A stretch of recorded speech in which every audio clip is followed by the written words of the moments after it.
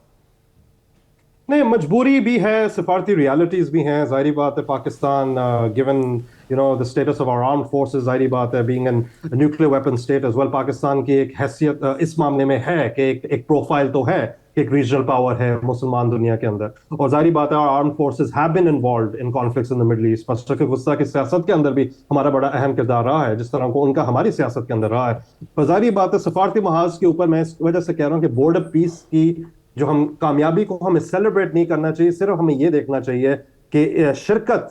اگر فلسطینی پیس کی طرف اگر ہم بڑھ رہے ہیں تو پاکستان کے لیے یہ بڑی خوشائن بات ہے. اور مسلمان ملکوں کے ساتھ ہمارے کیونکہ سفارتی تعلقات بہت زیادہ اچھے ہیں تو ہم ایک اہم کردار ضرور ادا کر سکتے ہیں. بٹ وہی والی ساری بات ہے کہ فرسٹ فیز، جس سے آپ نے اپنے انٹرو میں بھی کہا کہ فرسٹ فیز فیل ہو چکا ہے کافی حد تک. اب یہ جو سیکنڈ فیز آئے گا جس میں ہیومینیٹیرین ایڈ کو لے کے آنا ہے، غزہ کے اندر انویسٹمنٹس ہیں، اور یہ میں کوٹیشن مارکس میں بات کر رہا ہوں، اس کے ساتھ حماس کی ڈسارممنٹ ہے. یہ جب مٹیریلائز ہوگا کہ کیا فلسطینی عوام کی جو نسل کشی ہو رہی ہے اس میں کوئی کمی آ سکے گی، اور پھر اس کے ساتھ ساتھ بوٹس آن گراؤنڈ کی بات بھی تو ہے نا جی. جی بالکل، بوٹس آن گراؤنڈ کی بھی بات ہے، اس کے اندر ڈی ایسکلیشن زونز ہیں جو بنا دیے جائیں گے. پر انٹرسٹنگ بات یہ ہے کہ سیز فائر کے اندر جب یہ اکتوبر کے اندر ہم نے اس چیز کو دیکھا، ایک کلوز ہے اس سیز فائر اگریمنٹ کے اندر جہاں پہ اسرائیلی آکوپیشن فورسز کو اگر لگتا ہے کہ کوئی ایگزسٹینشل تھریٹ آ رہا ہے فلسطینی عوام سے، اور وہ جو تھریٹ ہے وہ کوئی بلی بھی ہو سکتی ہے، وہ کوئی بچہ بھی ہو سکتا ہے فلسطین کے اندر. That's the way the Israeli occupation forces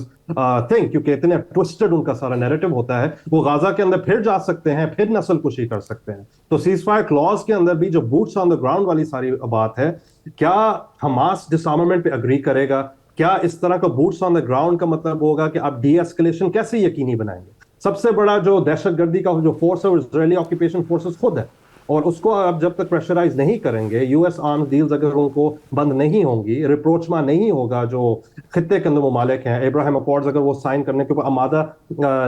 ہوں گے، تو اس کی وجہ سے آپ کو اسرائیلی آکوپیشن فورسز کو اپنے کھلی چھوٹ دی ہوئی ہے. تو بوٹس آن دا گراؤنڈ کس قسم کی ڈی ایسکلیشن لے کے آئے گی، ایک بہت بڑا سوالیہ نشان ہے. ایک اور چیز میں آپ کی اجازت سے میں ایک اور پوائنٹ آپ کو بتاؤں گا. یہ جو ٹرانزیشنل گورنمنٹ کی بات کی جا رہی ہے غزہ کے اندر، اس کے اندر اسرائیلی پالیسی میکرز کا ایک بہت بڑا سے ہوگا کہ ٹرانزیشنل گورنمنٹ جو ہے یہ مٹیریلائز ہو جائے گی غزہ کے اندر، جس میں ان کا ہیڈ آفس خان یونس کے اندر ہوگا. یہ ٹرانزیشنل گورنمنٹ کیا غزہ کی عوام کو تسلیم ہوگی یا یہ کوئی زائنسٹ اینٹی ہوگی؟ یہ ہمیں بھی اس کے اوپر نظر ثانی کرنی چاہیے. بہت شکریہ حمزہ رفعت صاحب آپ کے وقت کے لیے. انٹرنیشنل حمزہ رفعت صاحب ہمارے ساتھ موجود